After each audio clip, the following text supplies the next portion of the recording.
जी गुरुजी दंडवत प्रणाम। आवाज हाँ, प्रणाम प्रणाम आचार्य आवाज आई क्या गुरुजी अब? आवाज हाँ, अब तो आ रही है, बीच में रुकी थी। जी गुरुजी। हरि ओम स्वस्ति श्री गणेशाय नमः। श्री सरस्वत्यै नमः। श्री सद्गुरु चरण कमलेभ्यो नमः। यस्यामलं नृपसदस्तु यशोधुनापि गायन्त्यघनुमृषयो दिगिभेन्द्रपट्टम् तं नाकपालवसुपालकिरीटजुष्टम् पादाम्बुजं रघुपतिं शरणं प्रपद्ये। यं प्रव्रजन्तमनुपेतमपेतकृत्यम् द्वैपायनो विरह कातरया जुहाव पुत्रेति तन्मयतया तरवोऽभिनेदुस्तं सर्वभूतहृदयं मुनिमानतोऽस्मि। नारायणं नमस्कृत्य नरं चैव नरोत्तमं देवीं सरस्वतीं व्यासं ततो जयमुदीरयेत्। सीतानाथसमारम्भां रामानन्दार्यमध्यमाम् अस्मदाचार्यपर्यन्तां वन्दे गुरुपरम्पराम्। अखण्डमण्डलाकारं व्याप्तं येन चराचरं तत्पदं दर्शितं येन तस्मै श्रीगुरुवे नमः। भक्त भगवंत गुरु चतुरनाम बपुएक, इनके पद वंदन किए नासहि विघ्न अनेक। हरिशरणम परम मंगलमय परात्पर अखिलेश्वर अकारण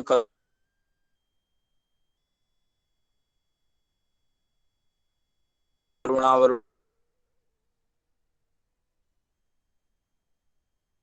करुणालय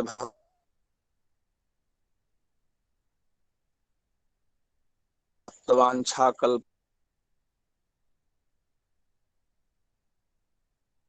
कल्पतरु भक्तवत्सल करुणागत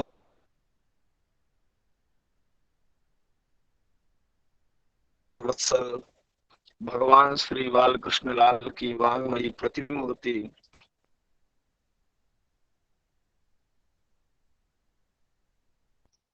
श्रीमद् भागवत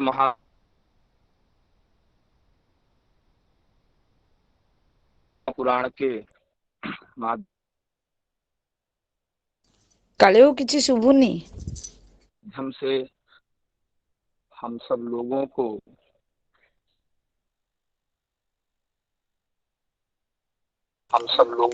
जीवन का यह अलभ्य लाभ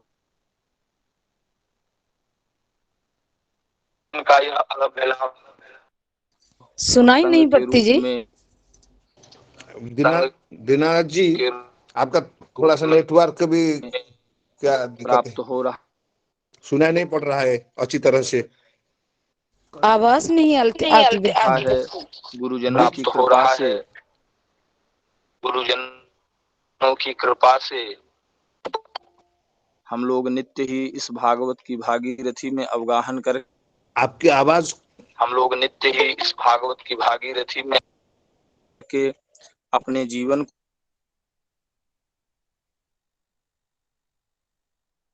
को कृतार्थ कर रहे हैं। आवाज बहुत कट-कट से आ रही है। इसी क्रम में कल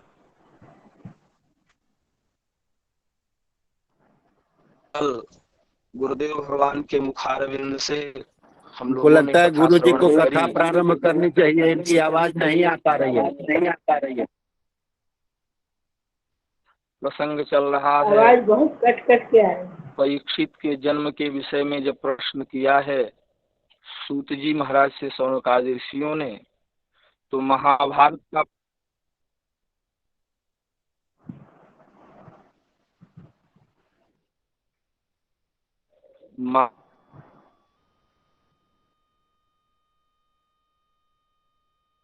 दीनानाथ जी, हरे महाभारत कृष्णा। का दीनानाथ जी, प्रसंग श्रवण कराया और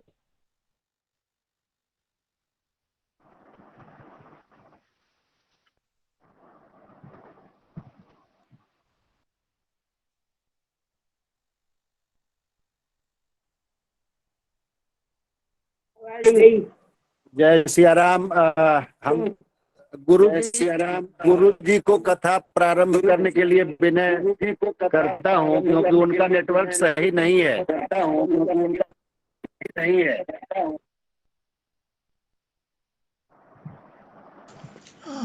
हाँ, आवाज सही नहीं आ रही थी।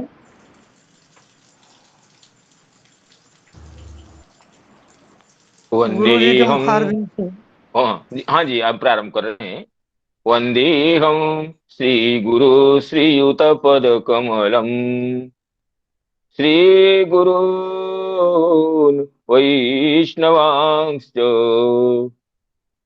श्रीरूपं साग्रजातं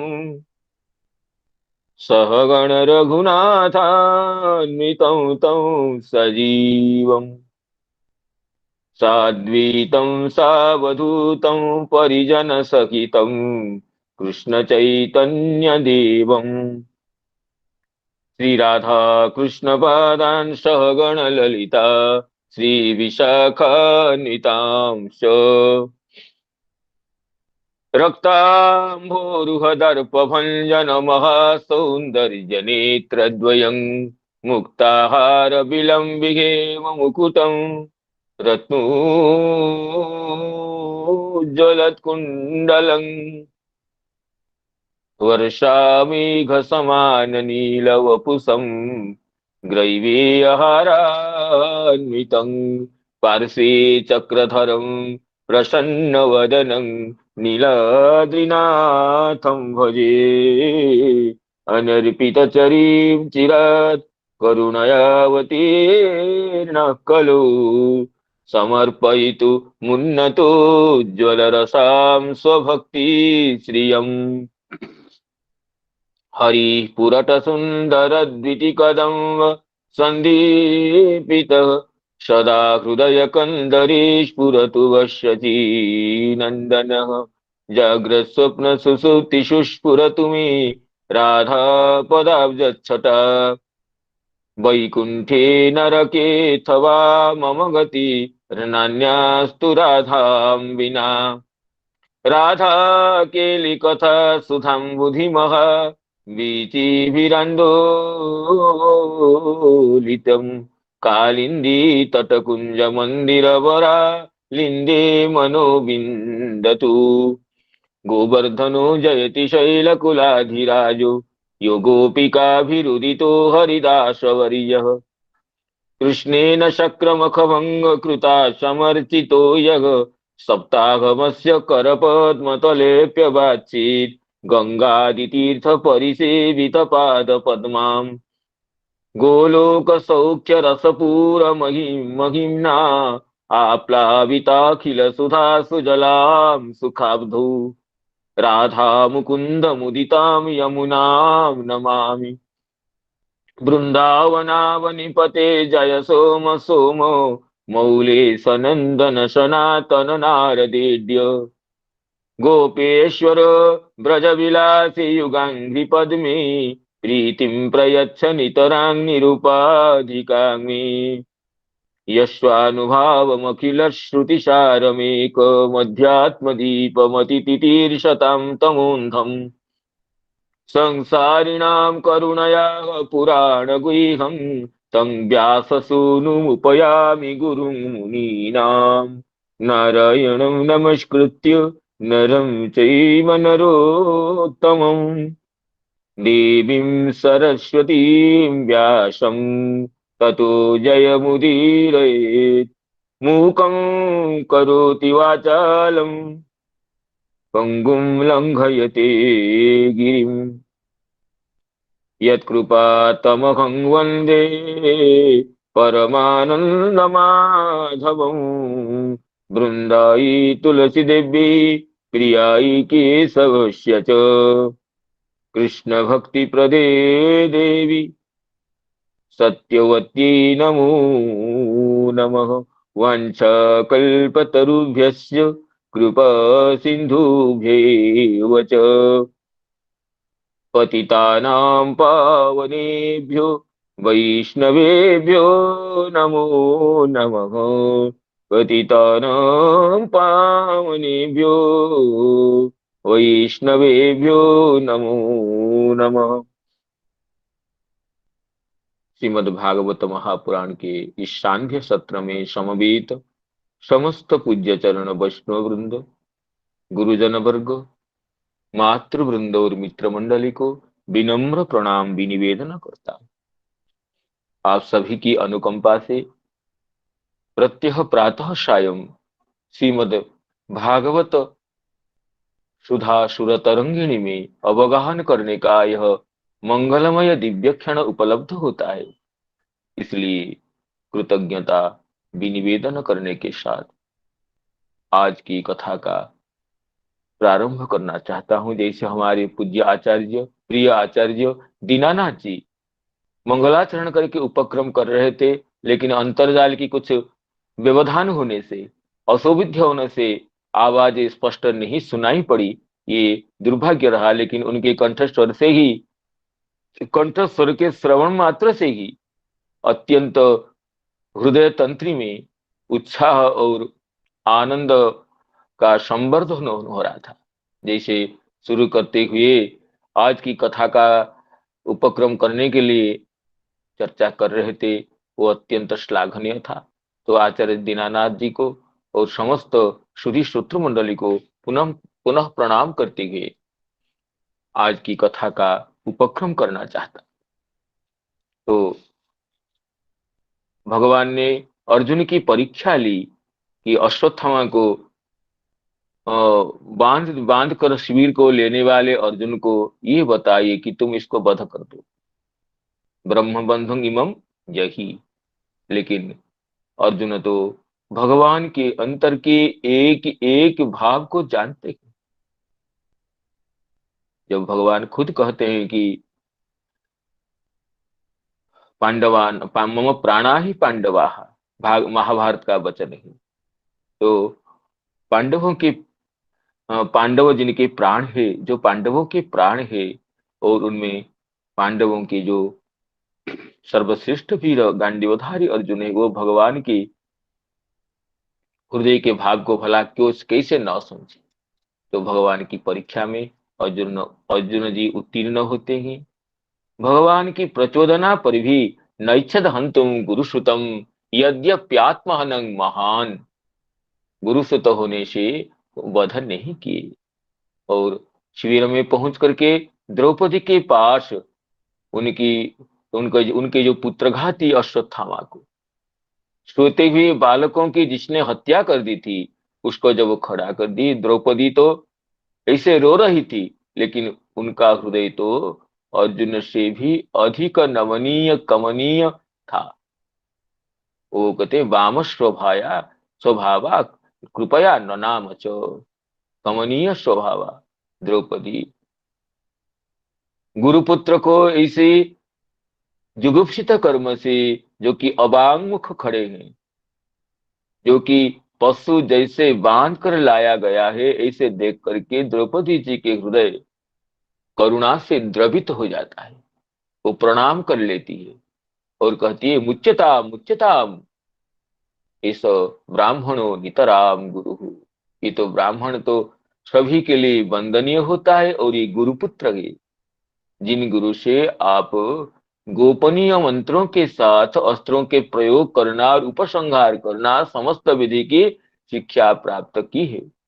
वो गुरु ही पुत्र के रूप में खड़े हैं। और सरहस्यो धनुर्वेदः सविसर्गोपसंयमः अस्त्रग्रामश्च भवता शिक्षितो यदनुग्रहात् स एष भगवान द्रोणः प्रजारूपेण वर्तते। केवल ऐसी बात नहीं है, द्रोण जी की पत्नी कृपी भी अभी जीवित है। वो वीर पुत्र प्रसविनी होने पर पति की अनुगमन नहीं की, नान्योगाद वीरस्य कृपी। और द्रौपदी तो आगे ये कहती है कि आप धर्मज्ञ हैं, महाभाग है, आपके द्वारा ये ब्राह्मण कुल दुख प्राप्त करना नहीं चाहिए। ब्राह्मण कुल नित्य निरंतर पूज्य वंद्य होता है कि तद्धर्मज्ञ महाभाग भवद्भिर गौरवं कुलं वृजिनम नार्हति प्राप्तुम पूज्यं वंद्यम अभिघ्नसः। और द्रौपदी कहती है, जिस दुख से मैं स्वयं व्याकुला हूँ, स्वयं रोदन परायणा हूँ, क्रंदन निमग्ना हूँ, दुख बारिधि में मैं निमज्जित हूँ, वह दुख से उनकी माता रोदन न करे। जैसे मैं पुत्र हत्या से दुखिनी हो रही हूँ, अगर अश्वत्थामा का वध कर दिया जाए तो द्रोण की जी की पत्नी कृपी को वैसे ही पीड़ा होगी जैसी पीड़ा, जिस पीड़ा से मैं अभी जिस पीड़ा को झेल रही हूँ वह पीड़ा कृपी को हुई। कोई सचेतन व्यक्ति, उदार व्यक्ति नहीं चाहता है कि जो पीड़ा मुझे हो रही है वो पीड़ा किसी दूसरे को हो। मारोदी दस्य जननी गौतमी पति देवता यथाहं मृतवत्सार्ता रोदी में श्रुमुखी मुहु। जैसे मैं अपने बच्चों के मर जाने से, बच्चों के मृत होने से जैसे मैं दुखिनी होकर रो रही हूँ और अश्रु की धारा निकल करके हृदय को वो ये भिगा रहे, अश्रुधारा सिक्त कर रही है, ऐसे ही इनकी माता पतिव्रता गौतमी, पतिव्रता कृपी अश्वत्थामा जननी न रोए। यहाँ तो कल की चर्चा थी, तो आगे भगवती द्रौपदी देखिए क्या कहती है। यैकोपितं राजकुलं यैकोपितं ब्रह्म, क्षमा चाहता हूँ, यैकोपितं ब्रह्मकुलं राजन्नी रजितात्मभिः, यैकोपितं ब्रह्मकुलं राजन्नी रजितात्मभिः, तत्कुलं प्रदहत्यासु शानुबन्धं शुचार्पितं, तत्कुलं प्रदहत्यासु शानुबंधम शुचार्पितम। ये कहती द्रौपदी, जो उच्छृंखल राजा, जय कोपितम ब्रह्मकुलम राजन्नी अजितात्म भी, अजितात्मा राजवर्ग, क्षत्रिय वर्ग, उच्छृंखल राजा अपनी कुकृत्यों से, मंद कार्यों से यदि ब्राह्मण कुल को, ब्रह्मज्ञ वेदवादी ब्राह्मणों के वंश को अगर कुपित कर देते हैं, भला कुपित कौन करेगा? उच्छृंखल जो होगा, जो राजा होगा, जो राजवंश नीति न्याय पथ से विच्युत होगा, वही तो निष्किंचन धर्मज्ञ वेदवादी ब्राह्मणों को कुपित करना चाहेगा। तो तब क्या होता है? वो कुपित ब्राह्मण कुल उन राजाओं को सपरिवार ये भस्म कर देता है। कैसे भस्म कर देता है? ना शोकाग्नि में डाल करके, शोकरूप अग्नि में उनको निखित करके भस्मीभूत कर देता है। वह ब्राह्मण कुल, जिस ब्राह्मण कुल को उच्छृंखल राजवंश कुपित करता है। जय कुपितम राजकुल ब्रह्मकुलम राजन्नी अजितात्म भी, अजितात्म भी, अजित न अवशीकृत आत्मा मन ये शाम तैहि, असंजत अजित इंद्रिय वाले अजितात्मा व्यक्ति जो उच्छृंखल व्यक्ति यदि ब्राह्मण वंश को, ब्राह्मण कुल को कुपित करता है अपने कुकृत्य से, तो वो कुपित ब्राह्मण कुल तो मारने को अस्त्र लेकर नहीं आते हैं। उनका जो कोपरूप अग्नि, वही उन अजितात्मा राजाओं को भस्म करने में विलंब नहीं करता है। इस श्लोक का तात्पर्य है प्रदहति आसु सानुबंधम। सानुबंधम का अर्थ श्री चक्रवर्ती पाद कहते हैं सपरिवारम, अनुबंधे न सहति सानुबंधम। तो अनुबंध करने से अनुगत व्यक्तियों के साथ, परिवार के साथ, ब्राह्मण का कोप, ब्राह्मण वंश का क्रोध केवल जिसने कुपित किया उसको नष्ट नहीं करता है, एक के दोष से संपूर्ण परिवार भी नष्ट हो जाता है। जैसे एक परिवार में कोई एक व्यक्ति कुकृत्य करता है तो परिवार को दोषी करते हैं, परिवार बदनाम होता है, परिवार अपमानित होता है। तो इसे कहते हैं अगर जो व्यक्ति अजितात्मा राजा ब्राह्मण वंश को कुपित करता है तो उनका जो कोपानल है, जो कोपाग्नि है, सानुबंध सपरिवार उन राजवर्ग को भस्मीभूत कर देता है शोकाग्नि में डाल करके। तो श्रीधर स्वामी पाद कहते हैं कि विपक्षी दोषम आह, अगर कुपित किया जाए तो दोष क्या है। तेसाम राजन्यानाम कुलम कर्म कथं भूतम। राजन्यानाम कुलम, ये कुलम, ये कर्म में द्वितीय व्यक्ति एक वचन है, क्योंकि कुल शब्द का प्रथमा में भी कुलम होता है, द्वितीय में भी एक वचन में कुलम होता है। तो यहाँ जय ही ब्रह्म कुल, जय ही अजितात्म भी राजन्य ही ब्रह्म कुलम कोपितम, ब्रह्म कुलम कोपितम तत् कुलम सानुबंधम कुलम प्रदहति। जो अगर ब्रह्म कुल जिनके द्वारा कुपित हुआ है वो ब्रह्म कुल, वो राजन्या नाम कुलम प्रदहति, नाम राजन्य कुल कर्म का दहन यहाँ विवक्षित है। कथम भूतम सानुबंधम सपरिवारम, और कैसे शुचार्पितम, शुचार नाम शोकेन, अर्पितम व्याप्तम च ब्रह्म कुलम कर्तृ प्रदहति। ब्रह्म कुलम यहाँ करता है, ब्रह्म कुलम भी ये कुल शब्द है और कुलम में भी कुल शब्द है, लेकिन एक जगह सीधे स्वयं पाद कहते हैं, एक जगह कुल ये कर्तृकारक में प्रथमा है, तो एक जगह कुलम में ब्रह्म कुलम और कुलम, और दूसरा जो कुलम शब्द है उसमें कर्म कारक में द्वितीय है।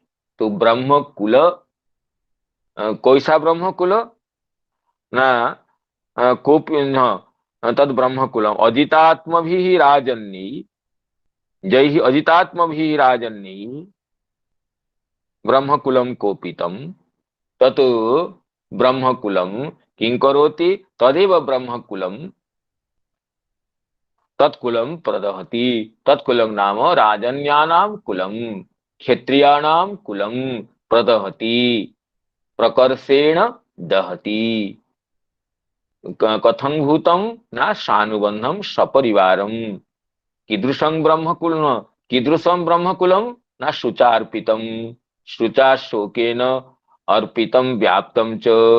अगर ब्रह्म कुल शोक युक्त है, शुचा शोकेन अर्पितम व्याप्तम च ब्रह्म कुलम कर्तृ, ब्रह्म कुल के द्वारा अजितात्मा राजाओं के द्वारा जिस ब्रह्म कुल का अपमान किया गया है, वो अपमानित ब्रह्म कुल से उनका जो शोकानल, वो जो शोकरूप अग्नि, वो तो क्षेत्रीय कुल को, ये अजितात्मा क्षेत्रीय वर्ग को दग्धीभूत कर देता है।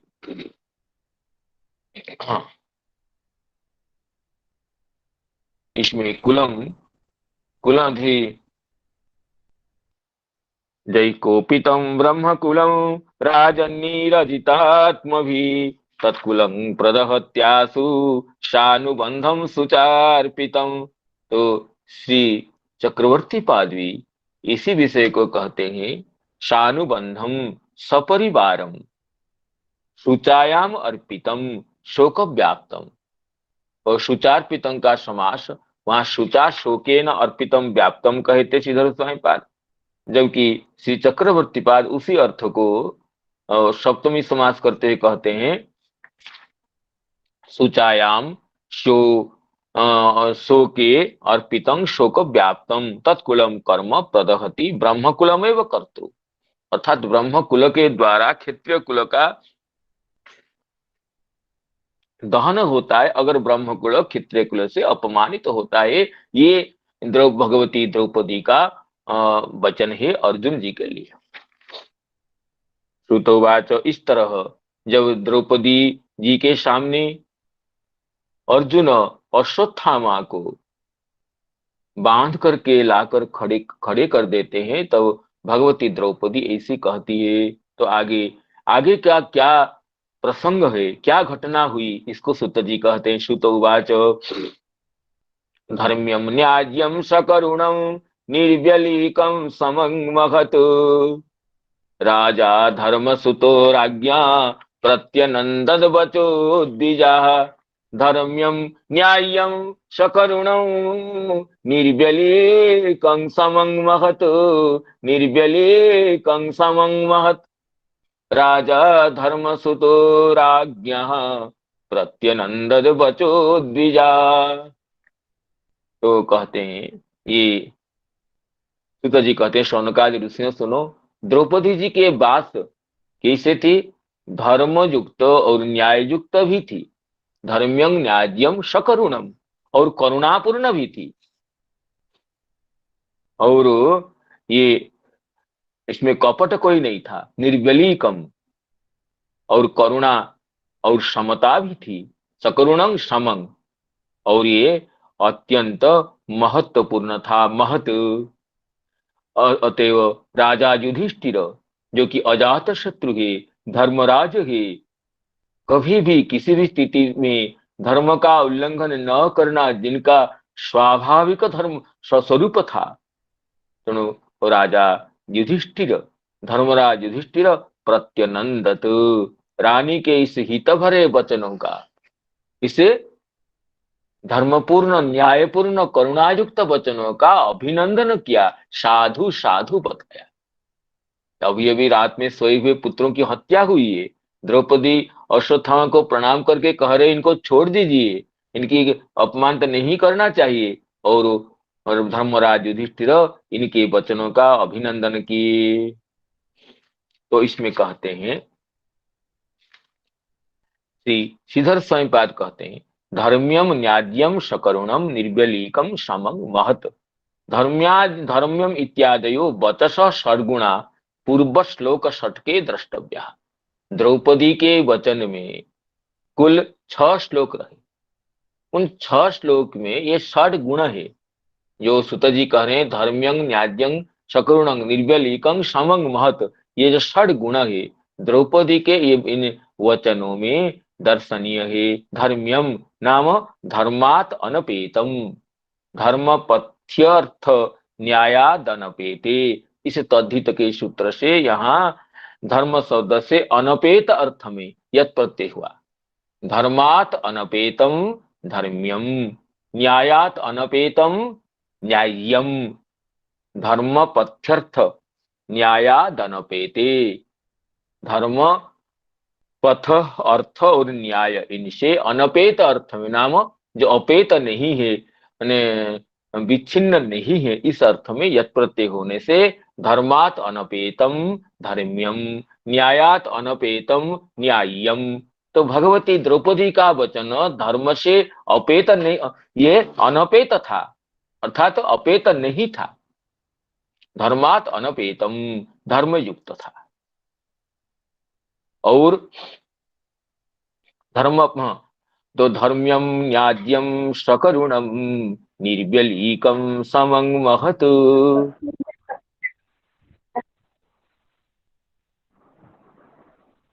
क्या सबको ही ऐसा कटा कटा सुनाई दे रहा है? माता जी प्रणाम, कुछ कह रही हैं क्या? आवाज नहीं आ रही कोई ठीक से। कटा कटा सुनाई दे रहा है। तो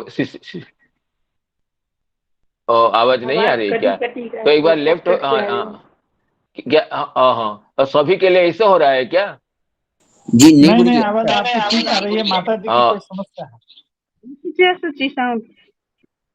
हाँ हाँ, तो माता जी निवेदन करता हूँ कि थोड़ा एक बार लेफ्ट होकर के फिर ज्वाइन हो जाइए तो ठीक हो सकता है। तो इसलिए श्री श्रीधर स्वामीपाद कहते हैं कि धर्म्याम इत्यादयो वचसः षड्गुणाः पूर्व श्लोक षटके द्रष्टव्या। द्रौपदी जी के वचन में धर्म, न्याय, करुणा, निष्कपटता, समता और महत्ता, ये समस्त गुण द्रष्टव्य है, जिसको श्रीधर स्वामीपाद आगे खुद स्पष्ट करेंगे। कर रहे हैं क्या, देखिए, तत्र धर्म्यम धर्मात अनपेतम मुच्यतांग मुच्यतांग इति। जैसे ही द्रौपदी जी ने देख लिया कि ये गुरुपुत्र अश्वत्थामा बांध कर लिया गया है पशु जैसे, तुरंत उनके मुख से ये वचन निकला, मुच्यताम मुच्यताम एस ब्राह्मणो नितराम गुरु। ब्राह्मण सर्वथा गुरु होता है, उनको छोड़ दीजिए। इसमें ये जो शास्त्र का वचन है, ब्राह्मण को शरीर दंड नहीं देना चाहिए, धर्मपूर्ण वचन है। न ब्राह्मणे शरीर दंडम प्रयुज्यात, ये जो धर्म जो वचन है युक्त है, इसलिए धर्म्य है। श्रीधर स्वामी कहते हैं मुच्यताम उच्यताम इति, ये धर्म, इसमें धर्म स्पष्ट है। और सभी न्याय्यम न्यायात अनपेतम, केवल धर्म युक्त नहीं है, न्याय युक्त भी है, युक्ति युक्त है, सप्रमाण है। कहते हैं सरहस्यं धनुर्वेद सविसर्गोपसंयम अस्त्र ग्रामश्च भवता शिक्षितो यद अनुग्रहात्। जिसके अनुग्रह से आपने गोपनीय मंत्रों के साथ, प्रयोग उपसंहार विधि के साथ अस्त्र शस्त्रों का शिक्षण किया। अगर गुरुजी आपको शिक्षण नहीं देते तो आप ऐसे किसी शत्रु को बांध कर नहीं ला सकते थे। और जिसने शिक्षा दिया उनके पुत्र को बांध कर लाना, ये तो उपजीव्य विरोध है। जो व्याकरण में नियम है, सन्निपात विधि अनिमित्तं तद्विघातस्य। जो जो जो जो विधि जिसके आश्रय से निष्पन्न होता है, वो उस आश्रय को विघात नहीं करता है, ये न्याय है। तो इस तरह द्रौपदी की वचन में भी वही न्याय है। जिसके अनुग्रह से आपको विद्या प्राप्त हुई, अस्त्र ज्ञान प्राप्त हुआ, उसके पुत्र को बांध कर लाना ठीक नहीं है, तो ये न्याय युक्त है। मुच्यतांग मुच्यताम ये सब ब्राह्मण नितराम गुरु, इसमें धर्म का झलक स्पष्ट है।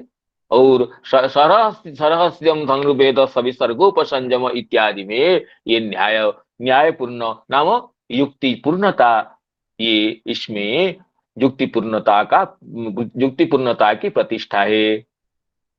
और कहते हैं सकरुणम, करुणया सह वर्तमान, सकरुणम।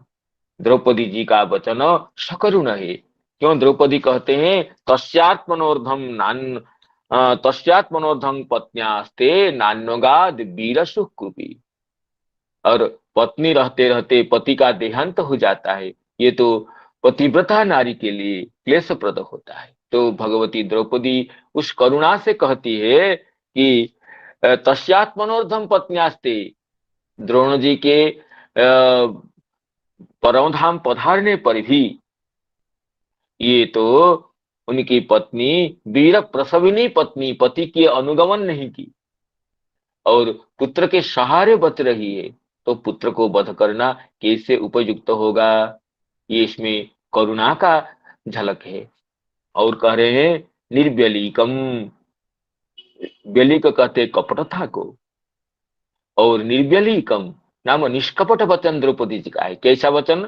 ना तद धर्मज्ञ महाभाग भवद्भीर गौरवं कुलम ब्रोजिनं नार्हति प्राप्तुं पूज्यं वंद्यम अभिघ्नश। आप धर्मज्ञ हैं, महाभाग है, आपके द्वारा ब्राह्मण कुल शोक को प्राप्त करने का योग्य नहीं है। इसमें निष्कपटता विद्यमान है। ये धर्मज्ञ कहते हुए, महाभाग कहते हुए कपटता को परिहार करके द्रौपदी अर्जुन जी को समझाती है, आप जैसे महान व्यक्ति के लिए ब्राह्मण कुल को दुखित करना शोभनीय नहीं होता है। तो इसमें निष्कपटता है। कपटता को छोड़ करके अपने हृदय की अभिव्यक्ति ये यहाँ व्यक्त होती है। और कहते हैं समम मारोदित इति दुख साम्युक्त है। एक समता होना, समता का विपरीत है पक्षपात। चाहे किसी को दुख हो लेकिन मैं ही सुखी हो जाऊं, चाहे किसी को पीड़ा हो मैं तो पीड़ा रहित बन जाऊं, किसी को पीड़ा हो लेकिन मेरे पुत्र पौत्र प्रपुत्र सुखी बने रहे। ये तो पक्षपात पूर्ण होता है। लेकिन समता ये होती है किसी को भी दुख हो वो दुख तो मुझे ही लगता है, तो कोई भी सुखी है तो मैं ही सुखी हूं। तो ये यही समता है। तो भगवती द्रौपदी वही कहती है कि मारोदित अस्य जननी गौतमी पति देवता यथाहं मृतवत्सार्ता रोदिम्यश्रुमुखी मुहु। जैसे आज मैं मृतपुत्रा होने पर रो रही हूं, मेरी आंखों से आंसुओं की धारा निकल रही है, ऐसी पीड़ा से इनकी माता अब पीड़ित न हो, क्रंदन न करे। तो इसमें तो समता तो पूर्ण रूप से प्रतिष्ठित है। तो जो भगवान कहें कि समत्वम आराधनम अच्युतस्य, प्रहलाद जी कहते हैं समत्वम आराधनम अच्युतस्य। अच्युत के भगवान की आराधना समत्व से जैसे होता है। क्षमा चाहता हूं, तो पृथु महाराज ये समत्वम आराधनम अच्युतस्य ठीक से स्मरण नहीं हो रहा है, ये या पृथु जी के प्रसंग में है या प्रहलाद जी के प्रसंग में है कि समत्वम आराधनम अच्युतस्य। अच्युत भगवान की आराधना जैसे समत्व से होता है ऐसे अन्य किसी उपाय से सहसा नहीं होता है। समता से, समता में प्रतिष्ठित होने पर अच्युत भगवान की ये सर्वथा आराधना होती है। समंग मनोधस्व न संति विद्विष, प्रहलाद जी कहते हैं। तो इसलिए कहते हैं कि मैं जिस दुख से दुखिनी हो करके रो रही हूं उस दुख से इनकी माता क्रंदन न करे। तो इसमें समता है। और आगे कहते हैं महत। महत क्या है ना, महत निष्ठुरोक्त्या हितोपदेशात्। हितं मनोहरं च दुर्लभं वचः। हित वचन मनोहर नहीं होता है। मनोहर वाणी तो कभी कभी अनेक समय में अहित साधन करती है। इसलिए हितोपदेश करने के लिए कभी कभी निष्ठुर की सहारा लेनी पड़ती है। तो भगवती द्रौपदी यही कहती है जय कोपितम ब्रह्मकुलम राजन्य ही अजितात्म भी। जो अजितात्मा क्षत्रिय वर्ग, अजितात्मा राजगण ब्राह्मण कुल को कुपित करते हैं, उन ब्राह्मण कुल की अस्त्र से कोप से वह क्षत्रिय कुल तो नष्ट हो जाता है। यहाँ अजितात्म भी इत्यादि शब्द में निष्ठुर भाषण भी विद्यमान है। अर्थात अगर आप अश्वत्थामा को वध करेंगे तो ये आपकी अजितात्मता होगी, ये आपकी अजितेंद्रियता होगी, ये आपकी अधीरता होगी। तो इसमें अपने पतिदेव के लिए भगवती द्रौपदी निष्ठुरोक्ति का भी प्रयोग करती है। तो इसलिए जबकि इनकी पुत्र की हत्या हुई है, इनको तो प्रसन्न होना चाहिए अर्जुन के ऐसे कृत्य से, लेकिन द्रौपदी निष्ठुरोक्ति से भी हितोपदेश कर रही है। इसमें महत्ता सन्निहित है। इस तरह श्रीधर स्वयंपाद कह रहे हैं कि भगवती द्रौपदी के वचन में ये 6 गुण, ये धर्म्यं न्याज्यम सकरुणम निर्बलीकम समंग महत, ये 6 गुण स्पष्टतया परिदर्शनीय है। तो इन वचन को सुनकर द्रौपदी जी के जिन वचन में धर्म, न्याय, करुणा, निष्कपटता, समता और महत्ता थी, इन वचन को सुन करके राजा धर्मश्रुतः प्रत्यनंदत राज्ञा। रानी के वचन से राजा धर्मश्रुत, उनका हृदय का ही अभिलाषा थी कि अश्वत्थामा को ऐसे अपमानित न किया जाए। तो इसलिए प्रत्यनंदत, ये अभिनंदन किए, हे ब्राह्मण गण, हे सौनकादि ऋषियों, युधिष्ठिर जी को द्रौपदी जी का ये जो समतापूर्ण कपटता रहित वचन बहुत उत्तम लगा, प्रिय लगा। धर्म्यं न्याज्यं सकरुणं निर्व्यलीकं समं महतु राजा धर्मसुतो राज्ञा प्रत्यनंदद बचो द्विजाः प्रत्यनंदद बचो द्विजा। तो श्री चक्रवर्ती पाद भी इसकी व्याख्या में वही कहते हैं, केवल मैं इसका पाठ कर देता हूं कि धर्म्यं इत्यादयो वचसः षड्गुणाः पूर्व श्लोक षट्के द्रष्टव्याः। तत्र धर्म्यं धर्मात् अनपेतम मुच्यतांग मुच्यतांग इति। मुच्यतांग मुच्यतांग में धर्म है, न्याज्यम न्यायाद अनपेतम सरहस्य इत्यादि। सकरुणम तस्यात्मनोधं पत्न्यास्ते नान्वगाद वीरशु कृपि, इसमें करुणा है। निर्व्यलीकम तद्धर्मज्ञम और समंग मारोदित इति दुख साम्योक्ते है। महत जय ही कोपितम इति निष्ठुरोक्त्या हितोपदेशा। तो श्रीधर स्वामी जी का जो आशय है उस आशय को ही समर्थन करते हैं, अनुगमन करते हैं उनके पदांक को श्री चक्रवर्ती पाद। तो आगे कहते हैं, जैसे युधिष्ठिर जी ने अनुमोदन किया तो आगे क्या होता है। नकुल सहदेवस्य युजुधानो धनंजयः, नकुल सहदेवस्य युजुधानो धनंजयः, भगवान देवकी पुत्रो ये चान्ये याश्च योषितः, भगवान देवकी पुत्रो ये चान्ये याश्च योषितः। तो द्रौपदी जी के वचन सुन करके नकुल सहदेव युजुधान अर्थात सात्यकी, धनंजय अर्जुन और स्वयं भगवान देवकी नंदन श्री कृष्ण और ये सभी क्या के ना सभी समर्थन किए, अभिनंदन किए द्रौपदी जी की वचन को। ये सब समर्थ साधु साधु ऐसे विचार तो सज्जन का होता है, ऐसे उदारतापूर्ण वचन, ऐसे समतापूर्ण वाणी कोई सज्जन ही कह सकता है। साधु साधु कह करके अभिनंदन किए। और जे चान्ये जाश्च जोशित, वहां पर जो व्यक्तिगण खड़े थे, जो नारीगण थे, वे भी समर्थन किए। तो इसमें कहते हैं, श्रीधर स्वामी कहते हैं एवं भूतम राज्ञा वचः हे द्विजा प्रत्यनंदत अनुमोदित बान, नकुलादयश्च प्रत्यनंदन।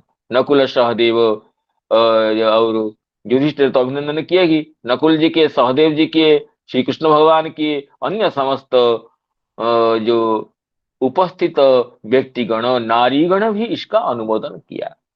युजुधान के सात्यकी, भगवान के पार्षद सात्यकी जी भी अनुमोदन किए।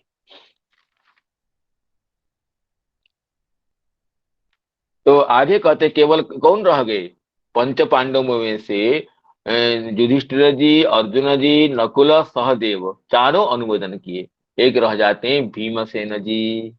भीमसेन जी का यहाँ नाम नहीं अनुमोदन में। तो भीमसेन सेन जी क्या कहते हैं, उनका उल्लेख देखिए आगे श्लोक में हो रहा है। तत्राहमर्षितो भीम, तत्राहमर्षितो भीम तस्य श्रेयान् वधतः, तत्राहमर्षितो भीम तस्य श्रेयान् वधस्नुतः, न भर्तुर्नात्मनश्चार्थे योहन् सुप्तान् शिशून् वृथा, न भर्तुर्नात्मनश्चार्थे योहन् सुप्तान् शिशून् वृथा। अब भीमसेन जी कह रहे हैं, देखिए ऐसे तो ये बिल्कुल गलत बात है। ये पुत्रघाती आतताई अश्वत्थामा को छोड़ देना ये सर्वथा कभी भी उचित नहीं है। तो क्रोध युक्त, अमर्ष युक्त भीमसेन, जिसने सोते हुए बच्चों को न तो अपने लिए न और अपने स्वामी के लिए, प्रभु के लिए ही बल्कि व्यर्थ ही मार डाला। अरे बच्चों के मारने से न उसका कोई लाभ न उसके प्रभु का कोई लाभ, व्यर्थ ही 5 बालकों की जिसने हत्या कर दी, उसका तो वध ही उत्तम है।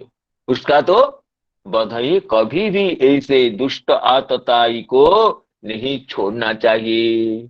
और भीमसेन जी का मत तो सबसे अलग ही है। तत्रहा मर्षितो भीम तस्य श्रेयान् वध स्मृतः, तस्य वध श्रेयान इति श्रेयान स्मृतः नाम अतिशयेन प्रशस्य श्रेयान।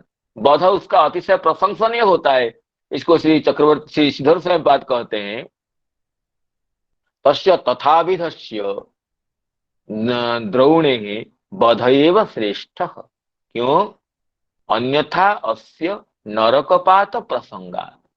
अगर राजा के द्वारा दोषी को दंड नहीं दिया जाता है तो उसका पाप का तो प्रायश्चित नहीं होता है जीवन दशा में, तो अवश्य ही उसकी मृत्यु के बाद उसमें घोर नरक में तीक्ष्ण यातना का भोग करना पड़ता है। इस लोक में प्रायश्चित नहीं किया जाए अवश्य देहपात के बाद नरक भोगना पड़ता है। तो इसलिए राजा का दंड विधान में भी उनकी करुणा निहित है। यहाँ भूलोक में सामान्य प्रायश्चित से जिस पाप का फल भोग हो जाएगा उसको न करके जो देह त्याग के बाद नरक में असंख्य यमजातना जिसे भोगना पड़ता है न भोगना पड़े, इसलिए दंडधारी राजा न्यायपरायण पार्थिव दोषी को दंड देते हैं। इसमें राजा का कारुण्य ही निहित है, न कि कोई क्रोध। इसलिए भीमसेन जी कहते हैं, भीमसेन जी के क्रोध का यह तात्पर्य है कि अन्यथा अस्य नरकपात प्रसंगात, ये नरक में गिरेगा और समाज में क्या होगी? विशृंखला बढ़ जाएगी। ऐसे ऐसे दोषियों को, ऐसे ऐसे अधर्मियों को, ऐसे ऐसे दुष्टों को अगर दंड न दे करके करुणा से, दया से, अनुकंपा से मुक्त कर दिया जाए, ये तो सहृदयता की बात होगी। लेकिन इससे समाज में दुष्टों की ये अभिवृद्धि हो जाएगी, दुष्ट लोग निरंकुश हो जाएंगे, दुष्ट जनों के मन से भय निकल जाएगा। ये भीमसेन के वचन का तात्पर्य है। तो कहते हैं, भीमसेन कहते हैं, नभर्तुर नात्मनश्चार्थी जोहन सुप्तान शिशुन वृथा। सुप्तान शिशुन भर्तु अर्थे न अहन नाम हतवान, नापि आत्मन अर्थे अहन हतवान। अपने लिए न मारा, न अपने प्रभु के लिए मारा, किंतु वृथा, ऐसे वृथा निष्प्रयोजन जघन्य कर्म करने वाले, बिना हेतु के इतने निष्ठुरता पूर्ण कर्म करने वाले व्यक्ति को तो वध करने से ही उस समाज का कल्याण, उसका कल्याण, सबका कल्याण। श्री चक्रवर्ती पाद कहते हैं इसमें कि हाँ, चक्रवर्ती पाद इस श्लोक में कोई विशेष उल्लेख नहीं किए हैं। तो आगे के श्लोक देखते हैं। श्री निशम्य भीम गदितं द्रौपद्याश्च चतुर्भुजः, निशम्य भीम गदितं द्रौपद्याश्च चतुर्भुजः, आलोक्य वदनं सख्यु हृदमाह हसन्निव। आलोक्य वदनं सख्यु हृदमाह हसन्निव। कहते हैं अब तो विचित्र स्थिति हो गई। ये युधिष्ठिर राजा, युधिष्ठिर जी और ये अर्जुन जी, नकुल जी, सहदेव जी, सात्यकी जी, अन्य सज्जन गण ये अश्वत्थामा को छोड़ देने के पक्ष में, भीमसेन अश्वत्थामा को वध करने के पक्ष में।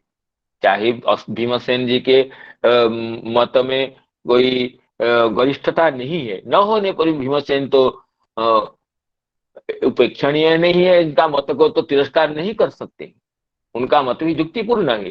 तो इस स्थिति को संभालने के लिए भगवान हंसते हुए कुछ अर्जुन को कहते हैं, निशम्य भीम गदितम।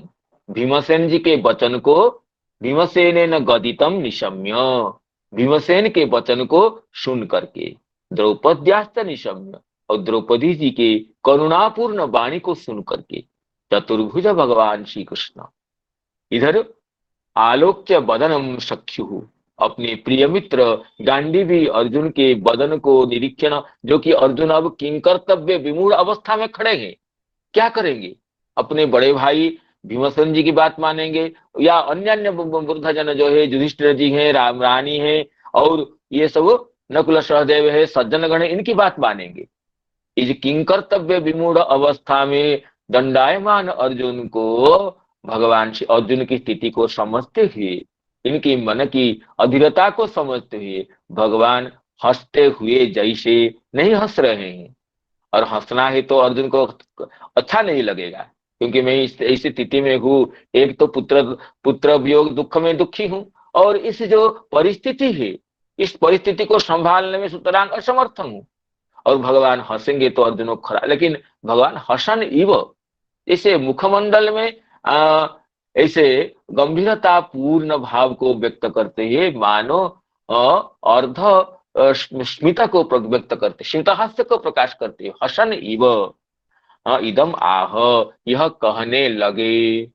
देखिए इसमें श्री श्रीधर स्वामी पाद कहते हैं, चतुर्भुजोक्ते अयं भाव, भगवान तो लीला में प्रायः द्विभुज रहते थे, लेकिन कभी कभी आवश्यकता पड़ने पर चतुर्भुज हो जाते थे। जबकि जैसे अर्जुन जी कह रहे हैं, तेनैव रूपेण चतुर्भुजेन सहस्र बाहो भव विश्वमूर्ते, तो भगवान आवश्यकता अनुसार चतुर्भुज भी द्वारका में या कुरुक्षेत्र में होते थे। तो अब कहते हैं सहसा चतुर्भुज शब्द का क्यों प्रयोग हुआ? इस चतुर्भुज शब्द के अर्थ को लेकर श्री श्रीधर स्वयं पाद कहते हैं, चतुर्भुजोक्ते अयं भावः भीमये तं हन्तुं प्रवृत्ते द्रौपद्या च सहसा तन्निवारणे द्रौपद्यां च सहसा तन्निवारणे प्रवृत्तायां। कहते हैं भीमसेन तो किसको मानने वाले नहीं है, वो नहीं बोलते हैं कि वध करो, खुद वध करने के लिए उद्यत हो जाते हैं। भीमसेन जी इन सब की बात की अवहेलना करते हुए अश्वत्थामा को वध करने के लिए अपने बलिष्ठ बाहु से गदा लेकर खड़े हो जाते हैं भीमसेन जी, और भीमसेन को निवारण करने के लिए इनके आगे द्रौपदी आ जाती है। भीमसेन भीमे तं हन्तुं प्रवृत्ते द्रौपद्या च सहसा तन् निवारणे प्रवृत्तायाम। अब दोनों को निवारण कैसे किया जाए? दो हाथ में संभव नहीं है, तो इसलिए कहते हैं उभय संवरणाय आविष्कृत चतुर्भुज इति। द्रौपदी को और भीमसेन को, दोनों को वारण करने के लिए, दोनों को हटाने के लिए भगवान अपने चतुर्भुज रूप का आविष्कार करते हैं, प्राकट्य करते हैं। बोलो चतुर्भुज भगवान की जय। तो भगवान चतुर्भुज होकर के दोनों को निवारण करते हैं। अरे रुक जाओ, अभी भी कुछ विचार करना है। तो द्रौपदी को भी निवारण करते हैं इधर दोनों हाथों से, और भीमसेन जो की निवारण करते हैं दोनों हाथों से, और दोनों को शांत करके प्रिय मित्र अर्जुन के मुखमंडल को, गंभीर मुखमंडल की रेखाओं को निरीक्षण करते हुए भगवान मितहास्य होकर के हंसते हुए जैसे कुछ कहते हैं। इसी को भी यहीं पर श्री चक्रवर्ती पाद भी चतुर्भुज शब्द की जो ध्वन्यर्थ को वही ढंग से श्री श्रीधर स्वामी पाद जी के जैसे वचनों से और स्पष्ट करते कहते हैं। देखिए,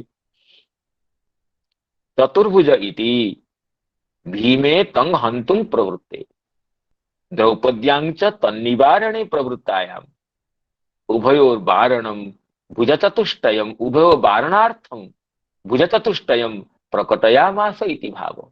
दोनों को वारण करने के लिए भीमसेन की क्रोधपूर्ण जो वध है भीमसेन जी के द्वारा, उससे उनको वारण कर रहे हैं, और द्रौपदी भीमसेन को निवारण कर रही है, उनको भी वारण करना है। तो दोनों को निवर्तन करने के लिए भुज चतुष्टय प्रकट किए हैं। हसन इव इति, कहते हैं हसन इव शब्द का क्या तात्पर्य है? सखे तद बुद्धे अद्य सूक्ष्मत्वं परीक्षिष्ये। कल अब तो धर्म का परीक्षा ले ली मैंने अर्जुन, प्रिय मित्र, प्रिय सखे, तुम धर्मनिष्ठ हो, इस परीक्षा ले ली। अब तुम्हारी बुद्धि कितनी सूक्ष्म है, क्योंकि बुद्धि सूक्ष्म होनी चाहिए। शरीर मोटा हो तो अच्छा होता है, लेकिन बुद्धि तो मोटी होती है तो वो अच्छी नहीं होती है।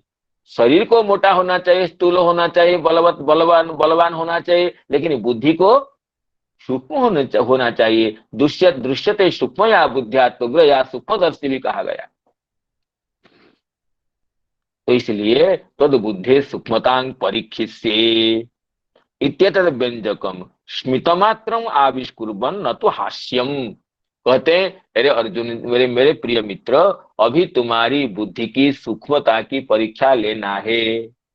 इस तरह भाव को व्यक्त करते हुए स्मितमात्रं आविष्कुर्वन्, अर्थात स्मित है, स्मित हास्य, अर्धहास्य, हास्य का चिन्ह मात्र, मुख की प्रसन्नता केवल व्यक्त करते हुए अपने मैं तुम्हारी बुद्धि की सूक्ष्मता को जानना चाहता हूँ। ऐसे न तो हसन इत्यर्थ, न तो हास्यम इत्यर्थ, हंस नहीं रहे हैं, तो अभी इस गंभीर स्थिति में हंसना तो ये शोभनीय नहीं होगा। इसलिए भगवान भी मर्यादा का पालन करते हुए हास्य को रोक करके स्मित मात्र को व्यक्त करते हुए अर्जुन की बुद्धि की सूक्ष्मता को परीक्षण करने के अभिप्राय से तादृश अर्थ को व्यक्त करते हुए कहते हैं। श्री कृष्ण उवाच ब्रह्म बंधुर्न हन्तव्य आतताई बधार्हणः। ब्रह्म बंधुर्न हन्तव्य आतताई बधार्हणः। मयि वो भयमां नातं परिपाह्यनुशासनम्। मयि वो भयमां नातं परिपाह्यनुशासनम्। तो भगवान श्री कृष्ण अपनी मधुमयी वाणी को उच्चारण करते हुए वहां कहते हैं, पतित ब्राह्मण का भी वध नहीं करना चाहिए। अच्छे सज्जन ब्राह्मण का तो बात की तो क्या, पतित ब्राह्मण को भी वध नहीं करना चाहिए। ब्राह्मण को शरीर दंड नहीं देना चाहिए, वध नहीं करना चाहिए, हिंसा नहीं करना चाहिए। ब्रह्म बंधु न हन्तव्यो, ये वचन शास्त्र का है। और ये भी शास्त्र का वचन है, आतताई बधार्हणः। आतताई न मायांतम दृष्ट्वा हन्यादेव अभिचारितम। आतताई कोई आ रहा है, अग्निदो गरदश्चैव शस्त्रपाणि धनापः क्षेत्रदारापहर्ता च षडेते। आतताइयों को आते हुए देख करके बिना विचार से मार डालना चाहिए। तो अश्वत्थामा तो ब्राह्मण है और आतताई भी है। ब्राह्मण होने से इसका अबध्यत्व है और आतताई होने से इसमें बध्यत्व भी है। तो दोनों वचनों को शास्त्रों में मैंने ही बताया, क्योंकि शास्त्रकर्ता तो भगवान है। मयि उभयम् आम्नातम्, मया एव शास्त्र रूपेण उभयं आम्नातम्। ब्राह्मण को वध नहीं करना चाहिए, आतताई को वध करना चाहिए। और देखिए, संयोग से अश्वत्थामा में ब्राह्मणत्व भी है और आततायित्व भी है, अर्थात बध्यत्व अबध्यत्व दोनों की एकाधिकरणता होने पर तुम उसकी यथायोग्य पालन करो। ब्रह्म बंधुर्न हन्तव्य आतताये बधार्हणः। मयि वो वयमां नातं परिपाह्यनुशासनम्। हरे कृष्ण कृष्ण कृष्ण हरे हरे, हरे राम